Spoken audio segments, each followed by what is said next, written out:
Hello my students, good evening to all of you and welcome to my YouTube channel Mukherjee Study Center. আজকে আমি একটি ছোট্ট প্রবাদ বাক্য নিয়ে তোমাদের সামনে উপস্থিত হয়েছি। সুতরাং সময় নষ্ট না করে দেখে নাও আজকে সেই ছোট্ট প্রবাদ বাক্যটিকে আমি কিভাবে ইংরেজিতে ট্রান্সলেট করব।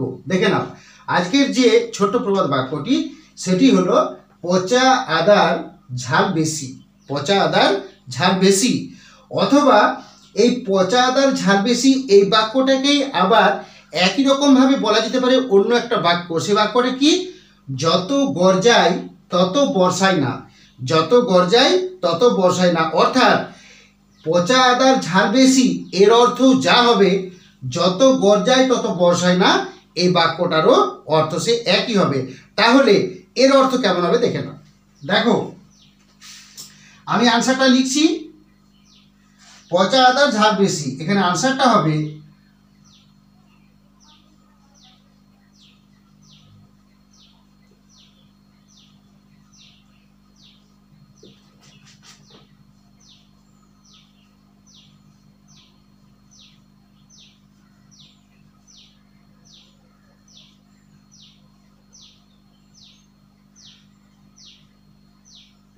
দেখে নাও এখানে আনসারটা হলো আ বার্কিং ডগ সেলডম বাইটস।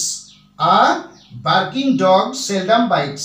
তাহলে এখানে যে অর্থটা সাধারণভাবে আসছে সেটা অর্থ এরকম আসছে যে একটি ঘেউ ঘেউ করা কুকুর কদাচিৎ কামড়ায়।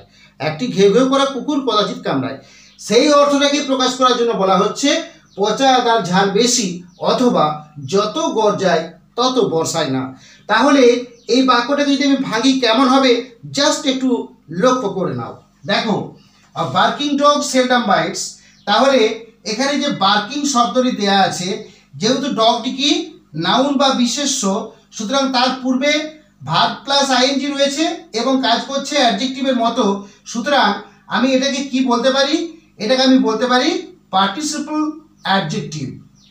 Participle adjective.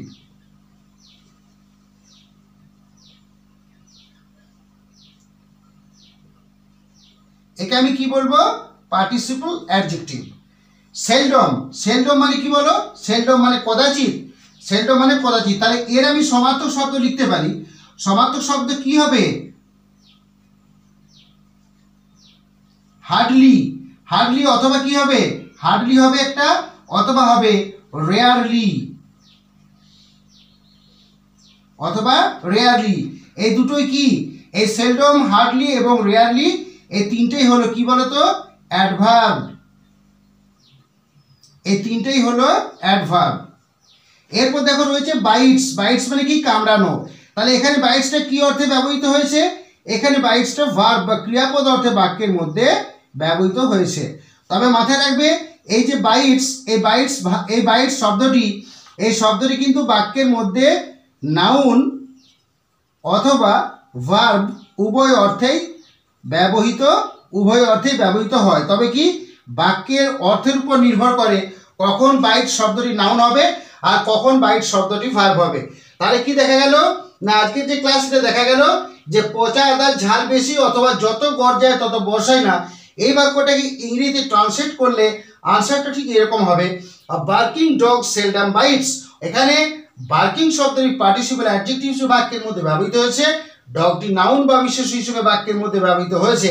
সেলডম যে ওয়ার্ড বা শব্দটি সেটি কিন্তু অ্যাডভার্ব হিসেবে ব্যবহৃত হয়েছে এবং তার দুটি সমার্থক শব্দ হার্ডলি অথবা রেয়ারলি, যাকে আমরা অবশ্যই বলবো অ্যাডভার্ব।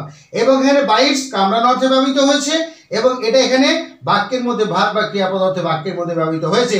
তবে বাইট শব্দটি কিন্তু বাক্যের মধ্যে অর্থ অনুযায়ী নাউন বা ভার্ব এই অর্থে ব্যবহৃত হতে পারে। সুতরাং এটি ছিল আজকের ক্লাস। যাই হোক, যদি আজকে আমার এই ক্লাসটি ভালো লাগে তাহলে অবশ্যই একটি লাইক করে দিও এবং বিশেষভাবে ছাত্রছাত্রীদের উদ্দেশ্যে বলছি, যদি আমার ক্লাস তোমাদের মনকে আকর্ষণ করে বেশি বেশি মানুষের মধ্যে আমার ভিডিওটিকে শেয়ার করে দিও এবং সাবস্ক্রাইব আমার চ্যানেলটিকে অবশ্যই করো। এছাড়াও যে সমস্ত শ্রদ্ধেয় নতুন দর্শকগণ আমার এই চ্যানেলে আসছেন এবং আমার ভিডিও দেখছেন, আমার ভিডিও দেখার জন্য আপনাদেরকে আমি অত্যন্ত ধন্যবাদ জানাই এবং আপনাদেরকে আমি ব্যক্তিগতভাবে অনুরোধ করছি আমার চ্যানেলে এসে ভিডিও দেখার জন্য এবং আমার চ্যানেলটি সাবস্ক্রাইব করার জন্য। সর্বশেষে ছাত্রছাত্রীদের উদ্দেশ্যে এবং সমস্ত দর্শকবৃন্দের উদ্দেশ্যে রইল আমার শুভকামনা।